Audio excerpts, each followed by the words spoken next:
संबंध। पूर्व श्लोक में कहा गया कि सांख्य योगी न तो कर्म करता है और न करवाता ही है, किंतु भगवान तो कर्म करवाते होंगे। इसके उत्तर में आगे का 14वां श्लोक कहते हैं, न कर्तृत्वं न कर्माणि लोकस्य सृजति प्रभुः न कर्मफल संयोगं स्वभावस्तु प्रवर्तते।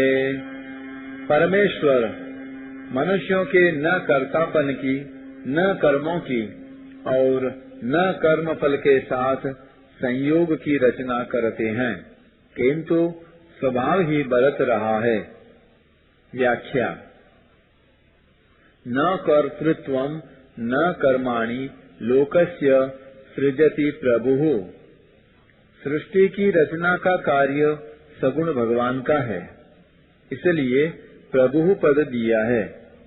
भगवान सर्व समर्थ हैं और सबके शासक नियामक हैं। सृष्टि रचना का कार्य करने पर भी वे अकर्ता ही हैं। किसी भी कर्म के कर्तापन का संबंध भगवान का बनाया हुआ नहीं है। मनुष्य स्वयं ही कर्मों के कर्तापन की रचना करता है। संपूर्ण कर्म प्रकृति के द्वारा किए जाते हैं, परंतु मनुष्य अज्ञानवश प्रकृति से तादात्म्य कर लेता है और उसके द्वारा होने वाले कर्मों का कर्ता बन जाता है। यदि कर्तापन का संबंध भगवान का बनाया हुआ होता तो भगवान इसी अध्याय के 8वें श्लोक में नैव किंचित करोमीति युक्तो मन्येत तत्त्ववित् ऐसा कैसे कहते। तात्पर्य यह है कि कर्तापन भगवान का बनाया हुआ नहीं है, अपितु जीव का अपना बनाया हुआ है। अतः जीव इसका त्याग कर सकता है। भगवान ऐसा विधान भी नहीं करते कि अमुक जीव को अमुक शुभ अथवा अशुभ कर्म करना पड़ेगा। यदि ऐसा विधान भगवान कर देते तो विधि निषेध बताने वाले शास्त्र, गुरु, शिक्षा आदि सब व्यर्थ हो जाते। उनकी कोई सार्थकता ही नहीं रहती और कर्मों का फल भी जीव को नहीं भोगना पड़ता। न कर्माणि पदों से यह सिद्ध होता है कि मनुष्य कर्म करने में स्वतंत्र है। न कर्म फल संयोगम। जीव जैसा कर्म करता है वैसा फल उसे भोगना पड़ता है। जड़ होने के कारण कर्म स्वयं अपना फल भुगताने में असमर्थ हैं। अतः कर्मों के फल का विधान भगवान करते हैं। लभते च ततः कामान मयैव विहितान ही तान। भगवान कर्मों का फल तो देते हैं, पर उस फल के साथ संबंध भगवान नहीं जोड़ते, प्रत्युत जीव स्वयं जोड़ता है। जीव अज्ञानवश कर्मों का कर्ता बनकर और कर्म फल में आसक्त होकर कर्म फल के साथ अपना संबंध जोड़ लेता है और इसी से सुखी दुखी होता है।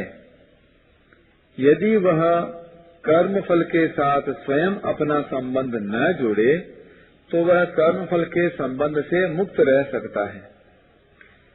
ऐसे कर्म फल से संबंध न जोड़ने वाले पुरुषों के लिए 18वें अध्याय के 12वें श्लोक में सन्यासी नाम पद आया है। उन्हें कर्मों का फल इस लोक या परलोक में कहीं नहीं मिलता। यदि कर्म फल का संबंध भगवान ने जोड़ा होता तो जीव कभी कर्म फल से मुक्त नहीं होता। दूसरे अध्याय के 47वें श्लोक में भगवान कहते हैं, माँ कर्म फल हेतुर्भुः, अर्थात कर्म फल का हेतु भी मत बन। तात्पर्य हुआ कि सुखी दुखी होना अथवा न होना और कर्म फल का हेतु बनना अथवा न बनना मनुष्य के हाथ में है। यदि कर्म फल का संबंध भगवान का बनाया हुआ होता तो मनुष्य कभी सुख दुख में सम नहीं हो पाता और निष्काम भाव से कर्म भी नहीं कर पाता, जिसे करने की बात भगवान ने गीता में जगह जगह कही है। जैसे चौथे अध्याय के 20वें में, 5वें अध्याय के 12वें में और 14वें अध्याय के 24वें में आदि जगह कही है। शंका। श्रुति में आता है कि भगवान जिसकी ऊर्ध्व गति करना चाहते हैं उससे तो शुभ कर्म करवाते हैं और जिसकी अधोगति करना चाहते हैं उससे अशुभ कर्म करवाते हैं। टिप्पणी।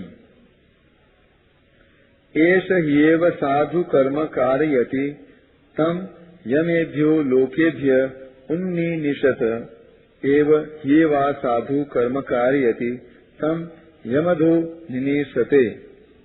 कौशिक की ब्राह्मणोपनिषद में यह आया है। जब भगवान ही शुभाशुभ कर्म करवाते हैं तो फिर भगवान किसी की कर्तृत्व, कर्म और कर्म फल संयोग की रचना नहीं करते, ऐसा कहना तो श्रुति के साथ विरोध हुआ।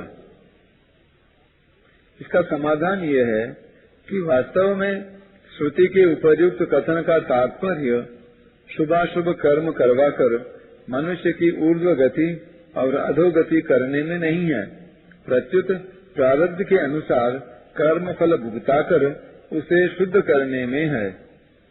टिप्पणी।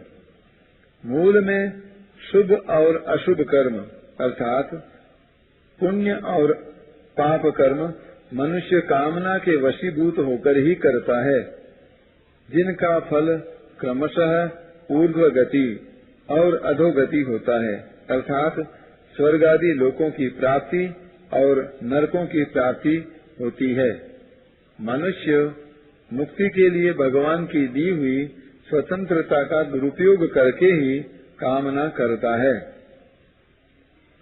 अर्थात मनुष्य शुभाशुभ कर्मों का फल जैसे भोग सके, भगवान कृपा करके उसे कर्म बंधन से मुक्त करके अपना वास्तविक प्रेम प्रदान करने के लिए उसके प्रारब्ध के अनुसार वैसी ही परिस्थिति और बुद्धि बना देते हैं। जैसे जिस मनुष्य को प्रारब्ध के अनुसार धन की प्राप्ति होने वाली है, उसे व्यापार आदि में वैसी ही प्रेरणा कर देते हैं, अर्थात खरीदने आदि की प्रेरणा कर देते हैं।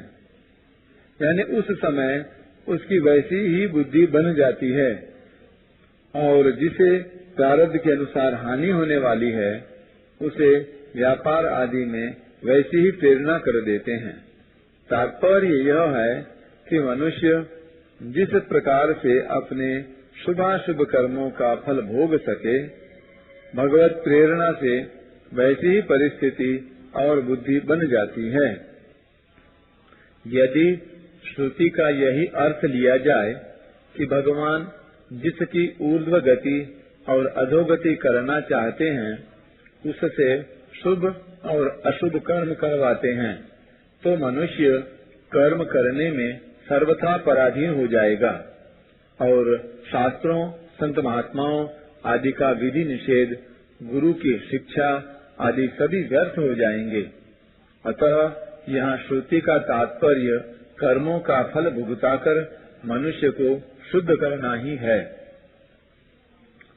स्वभावस्तु प्रवर्तते।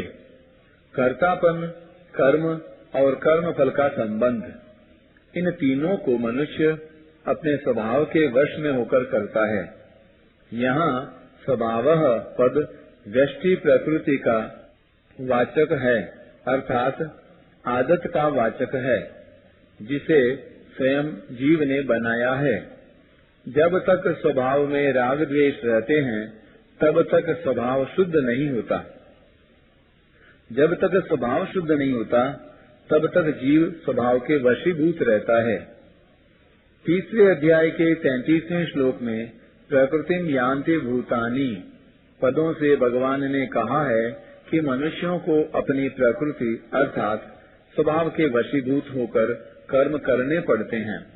यही बात भगवान यहाँ तू स्वभाव प्रवर्तते पदों से कह रहे हैं। जब तक प्रकृति अर्थात स्वभाव से जीव का संबंध माना हुआ है, तब तक कर्तापन, कर्म और कर्मफल के साथ संयोग, इन तीनों में जीव की परतंत्रता बनी रहेगी, जो जीव की ही बनाई हुई है। उपर्युक्त पदों से भगवान यह कह रहे हैं कि कर्तृत्व, कर्म और कर्मफल संयोग यानी भोक्तृत्व तीनों जीव के अपने बनाए हुए हैं, इसलिए वह स्वयं इनका त्याग करके निर्लिप्तता का अनुभव कर सकता है। परिशिष्ट भाव, कर्तापन, कर्म और कर्मफल का संयोग परमात्मा की सृष्टि नहीं है, प्रत्युत जीव की सृष्टि है। इसलिए जीव पर ही इनके त्याग की जिम्मेवारी है। स्वभावस्तु प्रवर्तते, वास्तव में संसार के साथ संबंध विच्छेद स्वाभाविक है, परंतु अस्वाभाविकता में स्वाभाविकता देखने के कारण संसार का संबंध स्वाभाविक दिखने लग गया। यह स्वभाव स्वतः नहीं है, प्रत्युत बनाया हुआ है, कृत्रिम है।